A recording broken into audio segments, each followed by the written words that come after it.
As a Christian ఈ సమాజంలో ఎలా బ్రతకాలి?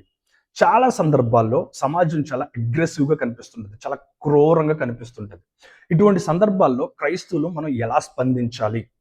యేసుక్రీస్తు ప్రభువారు తన 12 మంది శిష్యుల్ని సువార్త ప్రకటించడానికి పంపిస్తున్నప్పుడు ఒక చక్కటి మాట చెప్పారు. అదేంటో తెలుసా?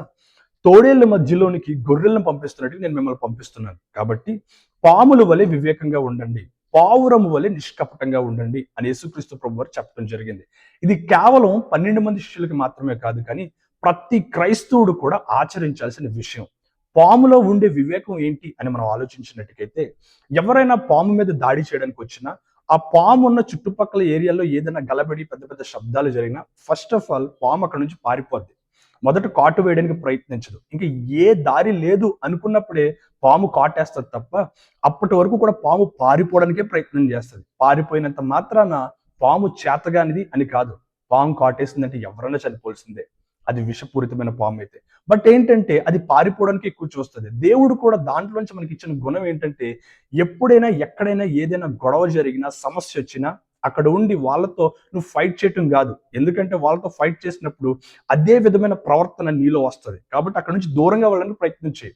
వీలైనంత వరకు ప్రతిదీ కూడా శాంతి, సమాధానంగా పరిష్కరించడానికే ప్రయత్నం చెయి. ఈ గుణాన్ని కోల్పోవద్దు. కాబట్టి పాము వలె వివేకంగా ఎక్కడైనా ఏదైనా సమస్య వచ్చే విధంగా ఉంటే అక్కడి నుంచి దూరంగా వెళ్ళడానికి ప్రయత్నం చేయి.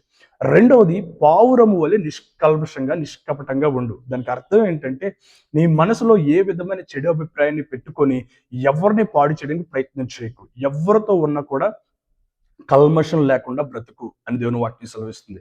కాబట్టి క్రైస్తవులైన మనము ఈ విధంగా జీవించాలని దేవుడు కోరుకుంటున్నాడు.